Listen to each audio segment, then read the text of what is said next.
आज से चंद रोज़ कबल ये फैसला हुआ था स्पीकर साहब की सरबराही में जो मीटिंग हुई थी कि बाद जो इम्पोर्टेंट सब्जेक्ट्स हैं उनके ऊपर डिबेट कराई जाए। एग्रीकल्चर जो है उसमें मेरा ख्याल है डिबेट उसका इख्तिताम हो चुका है, कंक्लूड हो चुकी है। प्राइवेटाइजेशन जो है इसका आगाज़ जो है मियां नवाज शरीफ की हुकूमत जो 1991-1993 में रही, इकनॉमिक लिबरलाइजेशन और प्राइवेटाइजेशन जो है वो उसके बड़ी अचीवमेंट में उनका शुमार होता है। बैंक प्राइवेटाइज हुए और जो घी मिल्स और दूसरी बहुत सी चीज़ें जो नेशनलाइज हुई थी 70 की दहाई में, उनको प्राइवेटाइज किया गया। लेकिन प्राइवेटाइजेशन के लिए जो रास्ता अपनाया गया उसमें सबसे इम्पॉर्टेंट जो फीचर था वो ये था कि लोग जिनकी नौकरियां जो है चली जाएंगी उनको मुतबादल जो है ज़राए आमदनी जो है मुहैया किया जाए। और उसका एक तरीका ये रखा गया कि गोल्डन हैंडशेक दिया जाए। इतने पैसे जो हैं बेरोज़गार होने वाले मुलाजमीन को दिए जाएं कि वो मुतबादल रोज़गार का बंदोबस्त कर सकें, बल्कि जो नौकरी से वो कमा रहे थे उससे ज़्यादा पैसे उनको इनकम के ज़रिए, नई इनकम के ज़रिए मुहैया हों, जिसकी वजह से कोई लेबर अनरेस्ट जो है 1991 से लेकर 1993 तक जो है आपको कहीं नजर नहीं आएगा। बेशक कोई उन 2.5 सालों का, 2.25 सालों का अगर कोई रिकॉर्ड उठा के देख ले, लोगों ने सेवरेंस पैकेजेस लिए, लोगों ने गोल्डन हैंडशेक लिए, बल्कि लोगों ने बड़ी कीननेस के साथ जो है गोल्डन हैंडशेक जो है ना वो लिए और अच्छी खासी रकूम जो है बेरोज़गार होने वाले मुलाजमीन जो है वो घर लेके गए और उन्होंने मुतबादल रोज़गार का एहतमाम किया। ये पॉलिसी उसके बाद पीपल्स पार्टी की हुकूमत आई और उन्होंने भी कैरी ऑन की और एक बड़ी प्राइवेटाइजेशन जो है उसका आगाज़ किया, जिससे PTCL की, पाकिस्तान टेलीकॉम की जो है वो प्राइवेटाइजेशन उस ज़माने में हुई और उसके रिकॉर्ड जो है वो डिविडेंड्स आए, 11-12% के करीब प्राइवेटाइजेशन हुई, जो बाद में जनरल मुशर्रफ के दौर में प्राइवेटाइजेशन के ज़रिए उसको मुकम्मल किया गया। तो ये एक ऐसा एजेंडा था जिसको सक्सेसिव गवर्नमेंट्स ने परसू किया है और उसकी मेन वजह थी कि ये अदारे जो है हुकूमत की कंट्रोल में रहने के बावजूद, रहने की वजह से मुसलसल खसारे में जा रहे थे। हुकूमत के इन्फ्लुएंस की वजह से बैंक अपने आज़ादाना फैसले नहीं कर सकते थे। बैंकों में एक ह्यूज पाइलअप जो है वो बैड लोन्स का इकट्ठा हो गया। इसी तरह तमाम दूसरे अदारे जो थे वो कारोबारी मनफियत के बिना के ऊपर या उस बुनियादों के ऊपर उनको ना चलाया गया, बल्कि वहाँ पे ब्यूरोक्रेसी के बहुत से लोग इकट्ठे हो गए, जिसमें NDFC था, उसमें बैंक्स थे, ये जो डेवलपमेंट फाइनेंशियल इंस्टीट्यूशन थी, ये सारी की सारी आहिस्ता आहिस्ता ये तबाह बर्बाद होती चली गई। स्टील मिल भी उनमें सरे फहरिस्त थी, जो आजकल जिसकी ट्रांजैक्शन हो रही है। PAA भी उसका हिस्सा था। बिजली की जो तकसीमकार जो डिस्ट्रीब्यूशन कंपनीज हैं वो भी उनका हिस्सा थी। जनरेशन जो है गवर्नमेंट के पास ही, वो भी उसका हिस्सा है। जनाब वाला बेसिक प्रिंसिपल है कि हुकूमत जो है वो उसका काम गवर्नेंस है। पाकिस्तान की आवाम को या किसी भी मुल्क की आवाम को हुकूमत की जो बुनियादी जो जो जो फ़र्ज होता है वो गवर्नेंस होता है कि वो मुल्क में एक अच्छी गवर्नेंस प्रोवाइड कर सके। कारोबारी अदारे चलाना जो है वो हुकूमत का काम नहीं होता। रिपीटेडली सारी दुनिया में 60 और 70 की दहाई में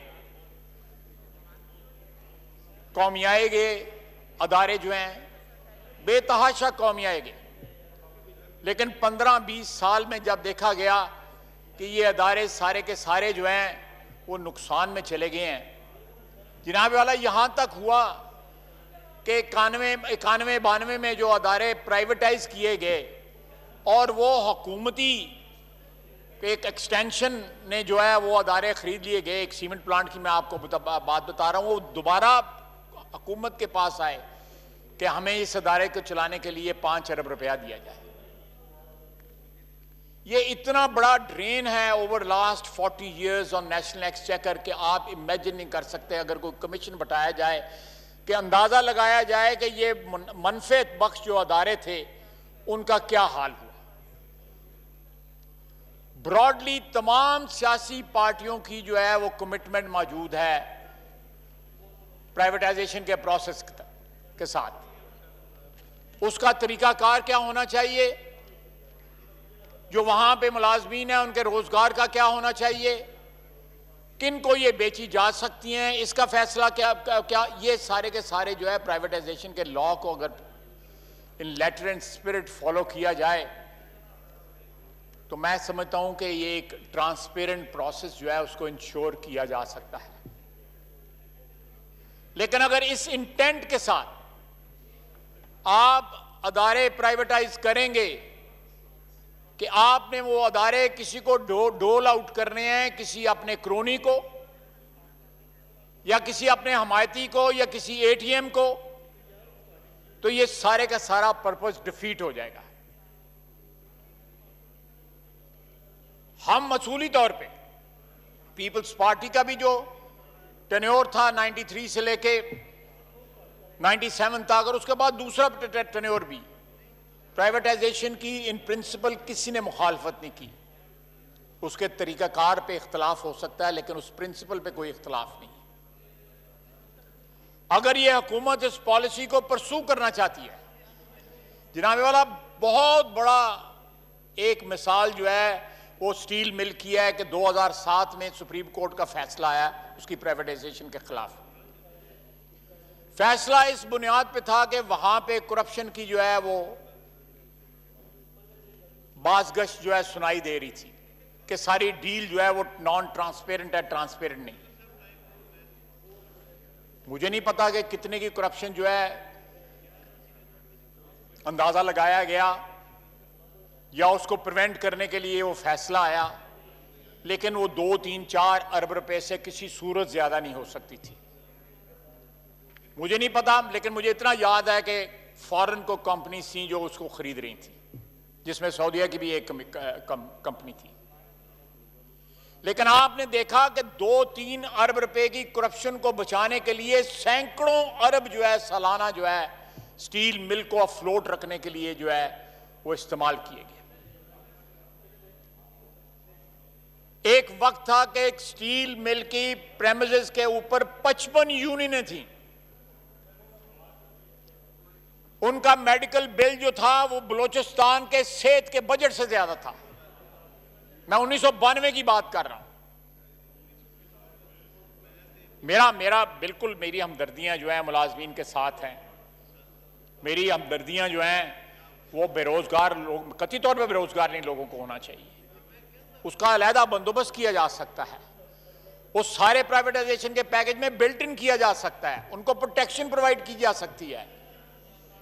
लेकिन कॉन्टिन्यूस हेमरेज जो है नेशनल एक्सचेकर की वो अलाउ नहीं की जा सकती। तमाम लोगों से गुजारिश है कि गौर से सुने, आपस में बातचीत ना करें।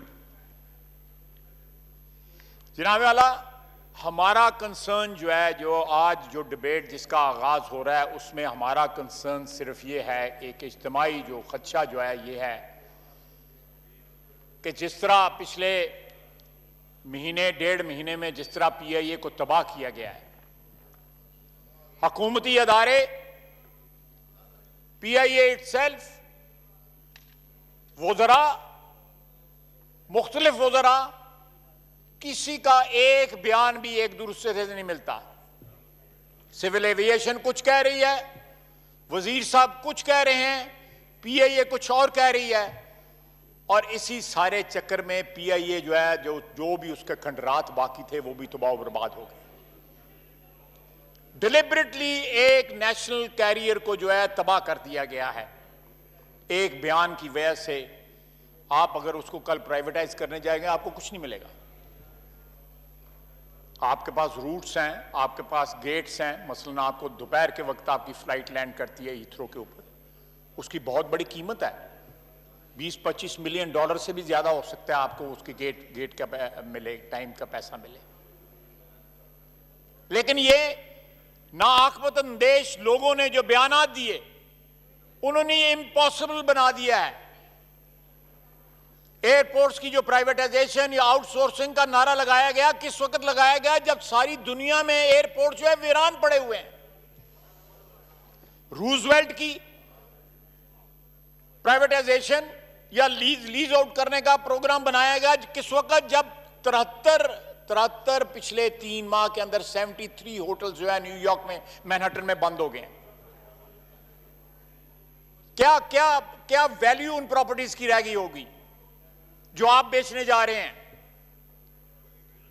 इसलिए हम हक बजानब हैं ये शक करने पे कि there is a method in this madness. दाल में कुछ काला है, किसी को ओबलाइज किया जा रहा है। जनाबे वाला 1997-98 में 320 अरब डॉलर रूजवेल्ट होटल के ऑफर किए गए।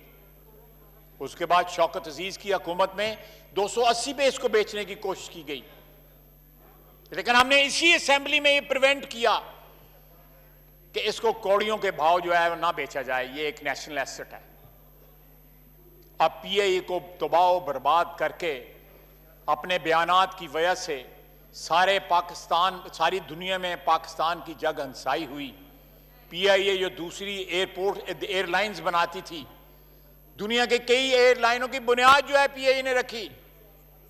आज जो PIA जो है वो तबाह बर्बाद हो गई है, क्योंकि यहां कंट्रोवर्सी नहीं खत्म हो रही कि 262 एयर पायलट जो हैं वो उनके लाइसेंसेस गलत थे, या 50 के गलत थे, या 40 के गलत थे। मिनिस्टर साहब जो हैं वो कहते हैं कि जाली जो है वो उनकी वो इम्तिहानात थे, या जाली लाइसेंस थे, या जाली डिग्रियां थी। सर, जाली डिग्रियां तो बहुत से लोगों की हैं। मिनिस्टर साहब को सोच लें। चलो रहन दो, सारे समझ रहे ने। तो ये जनाबे वाला, जनाबे डिप्टी स्पीकर, ये इंटेंट की बात है। आप इस प्राइवेटाइजेशन के प्रोसेस को सही इंटेंट के साथ, सही नीयत के साथ अगर आप इसको परसू करेंगे तो ये मुल्क व कौम के लिए बेहतर होगा। आप रोजगार का मुतबादल इंतजाम करेंगे, जो लोग बेरोजगार हो रहे हैं, तो ये आपके लिए अच्छा होगा। लेकिन जब आप कौड़ियों के भाव डिलिबरेटली इनको तबाह करके एक ऐसी मार्केट में इनको डिस्पोज ऑफ करने की कोशिश करेंगे, जो मार्केट इस वक्त रॉक बॉटम पे पहुंची हुई है। दुनिया में कोई सोच नहीं सकता कि आप अपना घर उस वक्त बेचने जाएं जब जो है वो मार्केट में जो है घर के खरीदारी कोई ना हो, और खरीदार आप खुद खड़ा कर लें। लोगों को नाम भी पता है ऑलरेडी, प्रिंट मीडिया में, इलेक्ट्रॉनिक मीडिया में, सोशल मीडिया पे नाम भी लोगों के मौजूद हैं जो इन तमाम प्रॉपर्टीज को खरीदना चाह रहे हैं या लाइन में लगे हुए हैं। मौजूदा हुकूमत जो है अपने क्रोनीज को, अपनी ATMs को जो है ओबलाइज कर रही है। हमें प्राइवेटाइजेशन के ऊपर कोई इस असूली इख्तलाफ नहीं है, लेकिन हम ये लूट मार नहीं होने देंगे। हम इस हाउस में भी इसको चैलेंज करेंगे और हम जो है अगर अदालतों में जाना पड़ा तो हम अदालतों में भी इस प्रोसेस को चैलेंज करेंगे। ये नए कौमी असासे हैं, अगर आपने हैंड ओवर करने हैं तो उनको अच्छे दामों पे हैंड ओवर करें, उन हाथों में दें जो इनको बेहतर चला सकें और नए मौके रोजगार के मुहैया करें। जब बैंक प्राइवेटाइज होने, जनाब डिप्टी स्पीकर, जब बैंक प्राइवेटाइज हुए, अभी बैंक और सारे ये बैंक, 73,000 मुलाजमीन जो है वो घर भेजे गए। एक मुलाजम किसी सड़क पे नहीं आया और 275 नई मुलाजमतें जो है ना वो जनरेट हुई प्राइवेटाइजेशन की वजह से। 2,75,000 जो है नई मुलाजमतें। इसी तरह जब पीटीसीएल प्राइवेटाइज हुई, $10 बिलियन की पीटीसीएल बिकी। पीटीसीएल की सर्विस बेहतर हो गई। इसी ऐवान में हमें महीने का 7 कनेक्शन का कोटा मिलता था फोन्स का, और वो कोटा जो है बहुत बड़ी एक फैसिलिटी थी जो एमएनएस को दी जाती थी, क्योंकि 4-4, 5-5 साल की वेटिंग लिस्ट थी टेलीफोन लगाने के लिए। आज आप टेलीफोन जो है पिछले 8-10 साल से 15 साल से आप एप्लीकेशन देते हैं, दूसरे दिन आपका फोन लग जाता है। पीटीसीएल जो है अपना मोबाइल लाइसेंस, मैं प्राइवेटाइजेशन का चेयरमैन था जब पीटीसीएल को मोबाइल का लाइसेंस दिलाया गया, यूफोन का। मुलाजमतें बढ़ी, इंडस्ट्रियल एक्टिविटी बढ़ी, फाइनेंशियल एक्टिविटी बढ़ी, अच्छी बात है।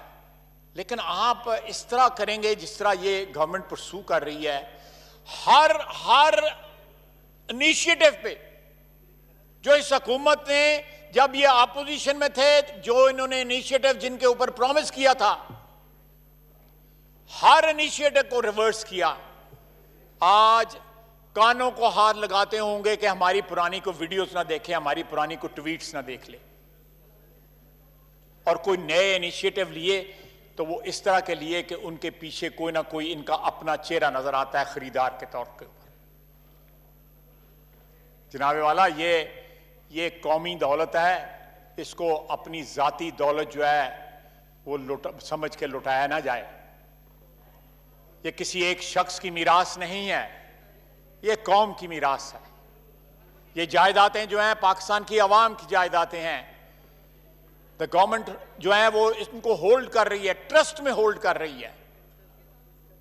अगर ये एजेंडा परसू होना है तो ट्रांसपेरेंसी के साथ आपने कैबिनेट कमेटी बना दी, ये होटल को प्राइवेटाइज करने के लिए और एयरपोर्ट को आउटसोर्स करने के लिए, जब कानून में इस चीज की कोई इजाजत ही नहीं देता, और उसमें वो लोग बना लिए जो यहां पे पाकिस्तान में ड्यूल नेशनलिटी के ऊपर लूटमार करने आए हुए हैं, जिनको इस जमीन के साथ जिनका रिश्ता जो है वो अनक्वालिफाइड नहीं है, क्वालिफाइड है, मशरूत है उनका इस जमीन के साथ रिश्ता, इस वतन के साथ जो है वो वफादारी मशरूत है। और नॉन इलेक्टेड लोगों को उस कमेटी में डाला गया। जनाबे वाला, काबीना कभी नॉन इलेक्टेड लोग काबीना में नहीं बैठ सकते। जनाबे डिप्टी स्पीकर, मैं सारे हाउस को यह एड्रेस करके बताता हूं, काबीना जो है इस हाउस का प्रोडक्ट है। आइन जो है वो दर्ज है आइन में कि कितने इस हाउस में परसेंटेज होगी और कितने अक्रॉस द कॉरिडोर जो है हाउस जो है हमारा सेनेट ऐवान बाला जो है उसकी क्या परसेंटेज है, डिफाइंड है। जब इन दो ऐवानों के मेंबरान जो हैं वो ड्यूल नेशनलिटी नहीं रख सकते, तो कैबिनेट में बैठा हुआ बंदा किस तरह ड्यूल नेशनलिटी रख सकता है? काबीना जो है वो प्रोडक्ट है पार्लियामेंट का, ऑफ शूट है पार्लियामेंट का, इंटेग्रल पार्ट है पार्लियामेंट का। अगर यहां पे ड्यूल नेशनल नहीं बैठ सकता तो काबीना में किस तरह ड्यूल नेशनल बैठ सकता है? सिर्फ इसलिए कि वो चहेते हैं किसी के, सिर्फ इसलिए कि वो किसी की एटीएम है? ये नहीं होगा जनाबे डिप्टी स्पीकर, ये नहीं होगा।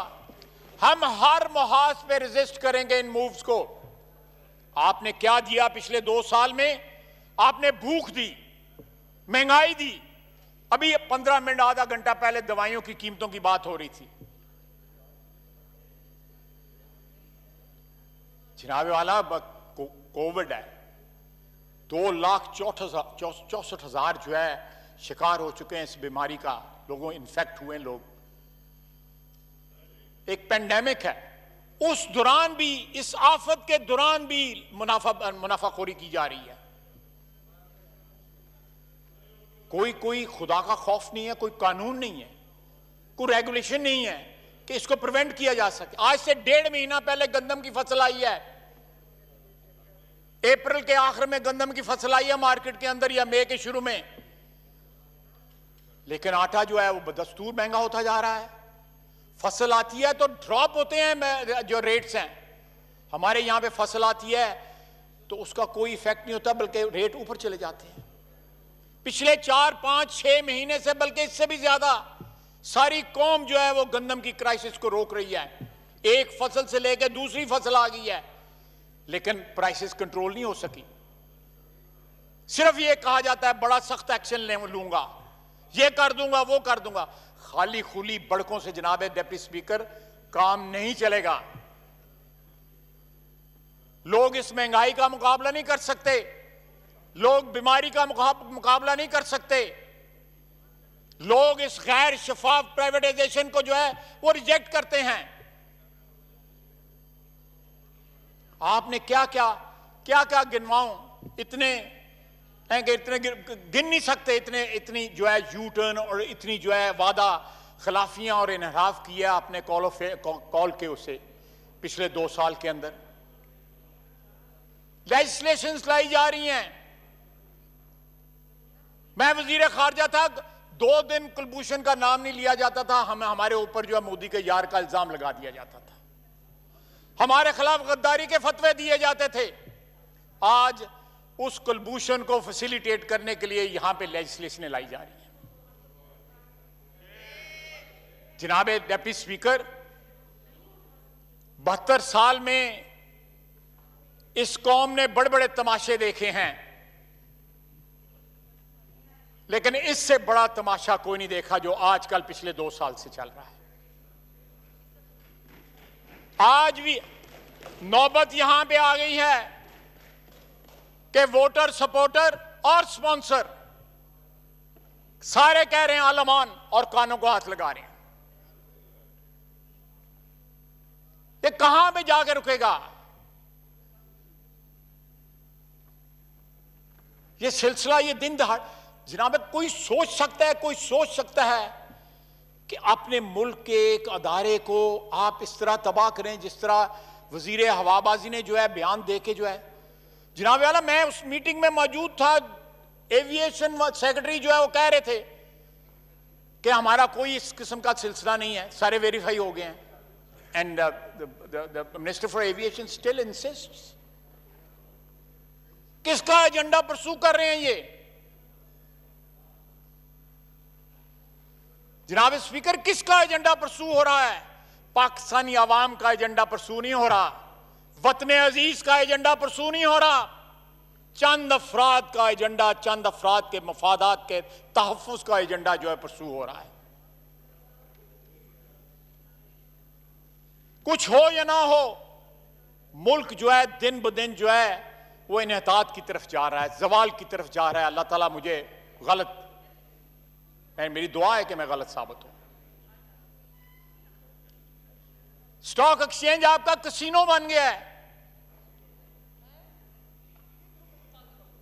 जिस तरह वहां पे चंद स्टॉक ब्रोकर जो है बैठ के जो है वो एक कसीनो पे, एक रूलेट के ऊपर जो है वो खेल रहे हैं, कोई बेसिस नहीं है, कोई इकोनॉमिक और फाइनेंशियल बेसिस नहीं है। मैनिपुलेट किया जा रहा है, हर चीज को मैनिपुलेट किया जा रहा है, चाहे वो फाइनेंशियल मार्केट्स हैं, चाहे वो फूड सिक्योरिटी है या हेल्थ है, सबको मैनिपुलेट किया जा रहा है। किन के एंड्स के लिए मैनिपुलेट किया जा रहा है? वो चेहरे ना जनाब डिप्टी स्पीकर आपसे पोशीदा है, ना मुझसे पोशीदा है, ना इस ऐवान से और ना 22 करोड़ आवाम से।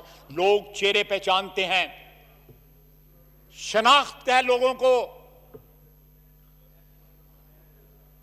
और वक्त आने पे वो शनाख्त जो है उसके नतायज भी निकलेंगे, इंशाअल्लाह ताला नतायज निकलेंगे। जनाब डिप्टी स्पीकर, मैं ज्यादा वक्त नहीं लेना चाहता। इस डिबेट को आप एक हेल्दी डिबेट के तौर पे इसको परसू करें। मैं एक दफा फिर कहूंगा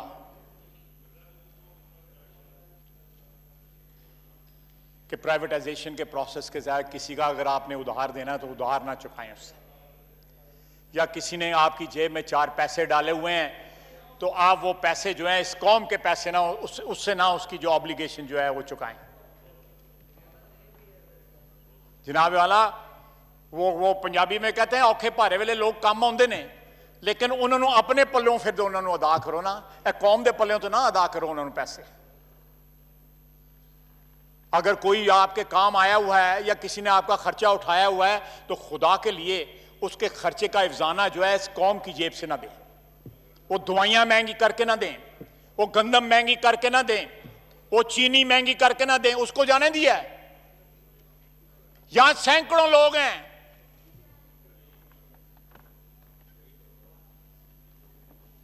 जो डिफरेंट जो हथकंडे हैं हुकूमत के उनके शिकंजे में आए हुए हैं, लेकिन जहांगीर तरीन चला गया। ये क्विड प्रो को है ना कि you scratch my back and I scratch yours. ये क्विड प्रो को है।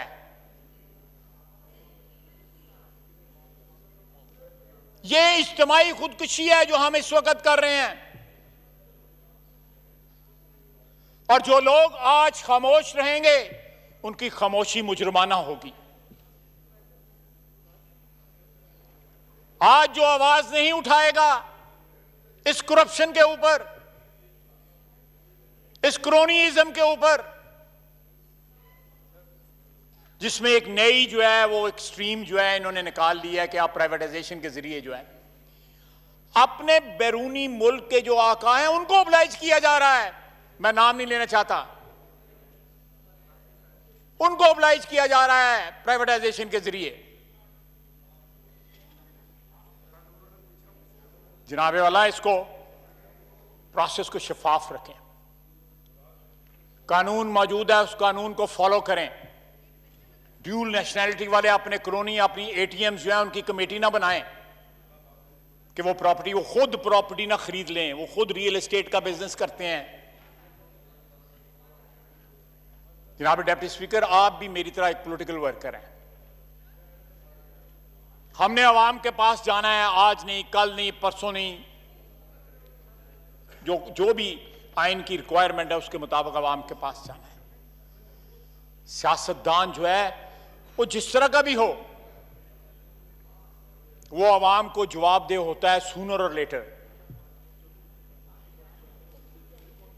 स्वाय माह स्वाय एक हमारे सफों में ऐसे कुछ लोग हैं जो अपनी वफादारियों का सौदा करते हैं। कोई मजबूरियां होती हैं लोगों की, मैं उनको इसका एडवांटेज दे देता हूं। लेकिन मैं फिर भी समझता हूं, मुझे फख्र है कि मैं एक ऐसी बरादरी से ताल्लुक रखता हूं जो हर 4-5 साल 3 साल के बाद जो है इंडोर्समेंट लेती है अपनी आवाम से। मुल्क का एक अदारा नहीं है जो पाकिस्तान के 22 करोड़ आवाम से अपनी इंडोर्समेंट लेता हो, जो अपनी ACR जो है पाकिस्तान की आवाम से लिखवाता हो। ये सिर्फ सियासतदान है, ये सिर्फ सियासतदान है। इस हाउस में बैठे हुए लोग हैं जो अपनी ACR जो है पाकिस्तान की आवाम से लिखवाते हैं, जो पाकिस्तान के आवाम की मोहब्बत, पाकिस्तान के आवाम की अकीदत के बलबूते पे इस ऐवान में आते हैं। किसी चोर दरवाजे से नहीं आते, किसी ATM के जरिए नहीं आते।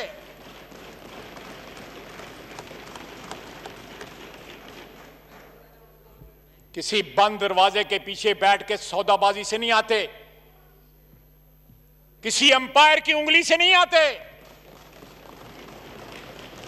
मुझे फख्र है इस अवाम पे बैठे हुए जो 342 अरकान को, उनको इस बात पे फख्र होना चाहिए कि हम जैसे भी हैं, हम पाकिस्तान के अवाम के नुमाइंदे हैं। पाकिस्तान की अवाम हमारे लिए वोट देती है, हम उनको फेस करते हैं। कौन है पाकिस्तान में? एक भी बता दें एक और तबका जो पाकिस्तान की अवाम को फेस करता है। ये सियासतदान है जो फेस करते हैं। हमने 72 साल में बार बार पाकिस्तान की आवाम को फेस किया, हमसे गलतियां हुई, हमने उन गलतियों का खमियाजा भुगता, जलावतन हुए, फांसी लग गए, कत्ल हो गए, ये हमने कीमत अदा की हुई है। इस मट्टी की मोहब्बत के लिए हम अशुफ्ता सरों ने वो कर्ज उतारे हैं जो वाजिब भी नहीं थे। जनाब स्पीकर, हमें सियासी वर्करों को, पाकिस्तानी कौम के नुमाइंदों को इस बात का एहसास होना चाहिए कि हमें क्या फौकियत है पाकिस्तान के तमाम अदारों के ऊपर। सियासतदान होना गाली नहीं है, सियासतदान होना इज्जतदारी है, फख्र की बात है, लेजिटिमेसी है। मेरे क्रीडेंशियल्स में लेजिटिमेसी है। किसी और अदारे के अफराद के पास वो लेजिटिमेसी नहीं है जो इस 342 अरकान के पास लेजिटिमेसी है।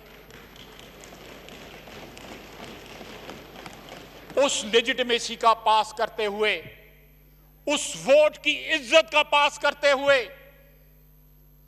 हमें यहां पे सहवान के अंदर उनकी नुमाइंदगी ऐसी करनी चाहिए जिसके ऊपर कोई उंगली ना उठा सके। जनाब वाला, इस स्पिरिट के साथ प्राइवेटाइजेशन के प्रोसेस को परसू कीजिए।